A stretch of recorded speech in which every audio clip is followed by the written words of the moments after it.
Buenas tardes otra vez. Esta semana vamos a pensar en el Salmo 27. Es un salmo muy conocido, un salmo que seguramente muchos de nosotros conocemos canciones que usan estos versos para su letra, y realmente es un salmo de mucha esperanza, de mucha fortaleza. Aunque realmente quisiera que pensáramos un poco en los sentimientos que hay detrás de lo que está aquí diciendo David. Porque a veces igual lo que expresamos no es exactamente lo que estamos experimentando en nuestro interior, y expresar las cosas o declarar las cosas precisamente es una forma de ir más allá de los sentimientos y de las emociones y de mantenernos en medio de la lucha. Pero primero, ante todo, vamos a leer el Salmo juntos, el Salmo 27. Dice así: El Señor es mi luz y mi salvación. Entonces, ¿por qué habría de temer? El Señor es mi fortaleza y me protege del peligro. Entonces, ¿por qué habría de temblar? Cuando los malvados vengan a devorarme, cuando mis enemigos y adversarios me ataquen, tropezarán y caerán. Aunque un ejército poderoso me rodee, mi corazón no temerá. Aunque me ataquen, permaneceré confiado. Lo único que le pido al Señor, lo que más anhelo, es vivir en la casa del Señor todos los días de mi vida, deleitándome en la perfección del Señor y meditando dentro de su templo, pues Él me ocultará allí cuando vengan dificultades, me esconderá en su santuario, me pondrá en una roca alta donde nadie me alcanzará. Entonces mantendré mi cabeza en alto por encima de los enemigos que me rodean. En su santuario ofreceré sacrificios con gritos de alegría, y con música cantaré y alabaré al Señor. Escúchame cuando oro, oh Señor, ten misericordia y respóndeme. Mi corazón te ha oído decir, ven y conversa conmigo. Y mi corazón responde, aquí vengo, Señor. No me des la espalda, no rechaces a tu siervo con enojo. Tú siempre has sido mi ayudador. No me dejes ahora, no me abandones, oh Dios de mi salvación. Aunque mi padre y mi madre me abandonen, el Señor me mantendrá cerca. Enséñame cómo vivir, oh Señor. Guíame por el camino correcto, porque mis enemigos me esperan. No permitas que caiga en sus manos, pues me acusan de cosas que nunca hice. Cada vez que respiran, me amenazan con violencia. Sin embargo, yo confío en que veré la bondad del Señor mientras estoy aquí, en la tierra de los vivientes. Espera con paciencia al Señor, sé valiente y esforzado. Sí, espera al Señor con paciencia. Amén. Como he dicho al principio, muchas veces las cosas que decimos no expresan claramente cómo nos sentimos, sino más bien cómo nos gustaría sentir. Yo creo que una de las razones por las que las palabras de David pues nos llegan de esa forma tan profunda y nos podemos sentir identificados con ellas, es precisamente porque él muchas veces tenía las mismas luchas que tenemos nosotros. Al principio del Salmo, aunque él lo expresa de una forma tan bonita, el Señor es mi luz y mi salvación, el Señor es mi fortaleza y me protege del peligro, las preguntas que hace entre medias demuestra que realmente en su corazón siente temor. Cuando él pregunta, ¿por qué habría de temer? ¿Por qué habría de temblar? La pregunta está ahí precisamente porque él está luchando entre lo que le está pasando y lo que sabe que es el recurso que tiene en el Señor para afrontar todas las circunstancias. Muchas veces cuando alguien nos dice no tengas miedo, Pues es precisamente porque reconoce que estamos viviendo algo que realmente tendría, humanamente hablando, que producir miedo en nuestro corazón. Muchas veces habremos escuchado decir que parece, tengo que decir parece porque no las he contado yo, parece que 365 veces a lo largo de la Biblia salen las palabras no temas, no tengas miedo. Y claro, no sé si será casualidad, pero se suele decir que Dios dejó escrito en su palabra para cada día del año esa idea de que no tenemos por qué tener miedo. Pero el miedo, el temor, es una realidad de nuestra vida y tenemos que reconocerlo y entregar las cosas al Señor y intentar seguir hacia adelante. Eso tampoco quita, claro está, que la misma Biblia nos dice que tenemos que tener cierto temor. Principalmente tenemos que temer a Dios mismo. Dice en la Biblia que el temor al Señor es el principio de la sabiduría. Entonces, esa circunstancia dentro de nosotros, ese miedo que sentimos, pues es natural, pero es muy importante no quedarnos ahí. David después habla de una cosa.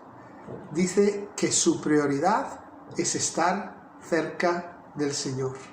Y entre los versículos 4 al 6, pues es una imagen muy bonita, cuando él dice que para él lo más importante es pues estar en la casa del Señor. La misma presencia de Dios es lo que él más anhela. Y me hace pensar un poco en lo que es nuestra prioridad. Si tu prioridad es estar con el Señor, tener ese temor a Dios será una cosa natural. Pero si tu prioridad es lo que estás viviendo en estos momentos de tu vida, pues es más probable que tengas temor a muchas otras cosas. Teniendo bien la prioridad de nuestra vida, David habla de tener seguridad, de tener salvación y tener victoria. Realmente se podría terminar el Salmo ahí.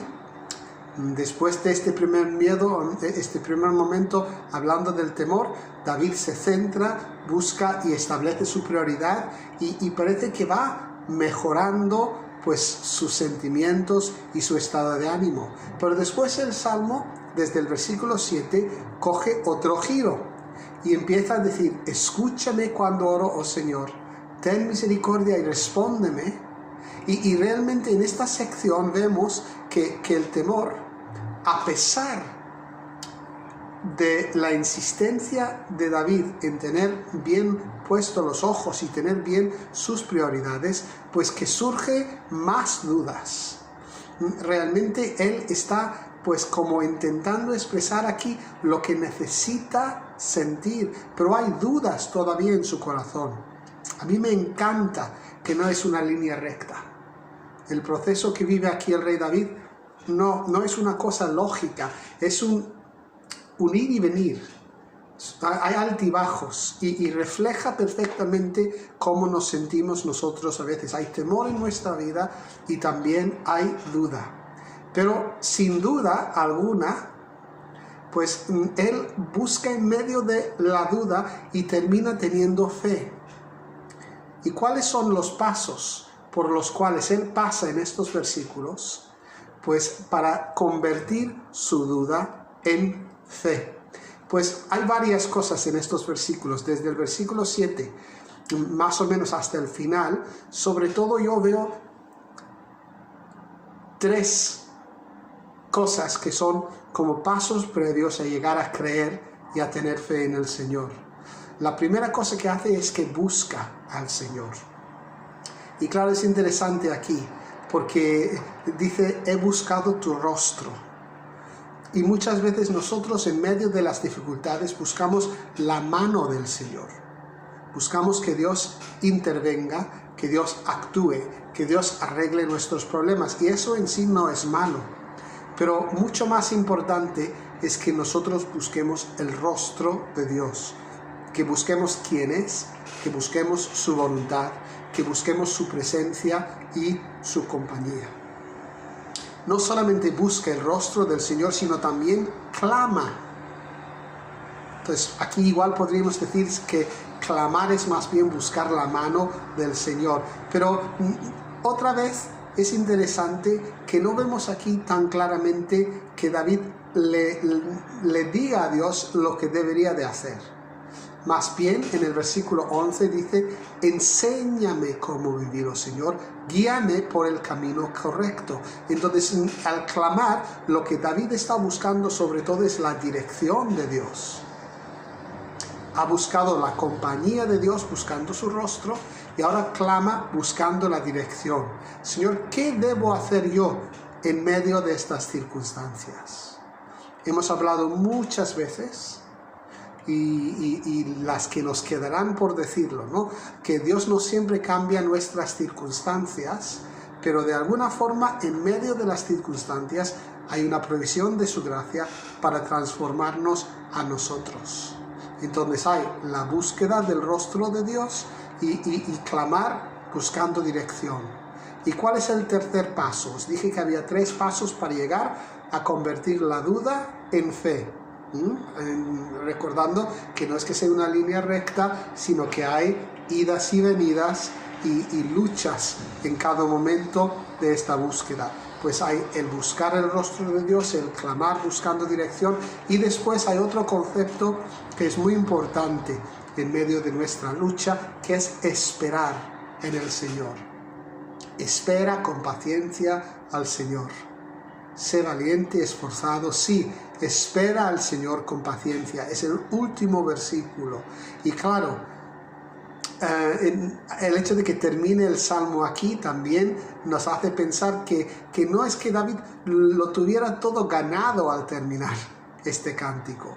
Todavía había terreno que ganar, había transformación que hacía falta hacer en su vida. Otra vez es un motivo de mucho consuelo para nosotros. Pero esta búsqueda, este clamor y este esperar realmente son los pasos necesarios para llegar a creer, para llegar a tener fe y convertir ese temor y esa duda en la fe que nos pueda ayudar a vivir nuestras circunstancias cada día. Es precioso el versículo 13. Dice: sin embargo, yo confío en que veré la bondad del Señor mientras estoy aquí, en la tierra de los vivientes. Es decir, que no es solamente nuestra esperanza lo que nos pueda pasar en la vida eterna. Nuestra esperanza es que aquí, en esta vida, Dios está de parte nuestra. Y su bondad es algo que vosotros vamos a llegar a experimentar aquí. Hay una frase que se dice muchas veces en esta vida que tantas veces nos ha decepcionado, que es: hay que ver para creer, ¿no? Cuando alguien te cuenta algo que te parece poco probable y dices: oye, cuando lo vea, lo creeré. Y hablamos de ver para creer, pero con el Señor las cosas no son así. Con el Señor creemos para ver. Creemos que lo que Él ha dicho es verdad, aun cuando lo que hay a nuestro alrededor parece decir lo contrario. Y este versículo con el que terminamos: sin embargo, yo confío en que veré la bondad del Señor. Lo creo porque Él lo ha prometido. Y todas las promesas del Señor descansan sobre su grandeza, sobre su bondad. Y yo decido y escojo creer en Él. Espero que en esta tarde, pues a lo largo de esta semana, que puedas pensar muchas veces en este salmo y que tengas o desarrolles el buen hábito de que, a pesar de las circunstancias que estamos viviendo, nosotros tenemos un recurso muy grande, que es la promesa de la presencia de Dios con nosotros, la promesa de que Él tiene pensamientos de paz para traer el fin deseado a nuestra vida. Y que puedas escuchar el susurro de su voz a lo largo del día diciéndote: no temas, yo estoy contigo. Que el Señor te bendiga mucho a lo largo de esta semana.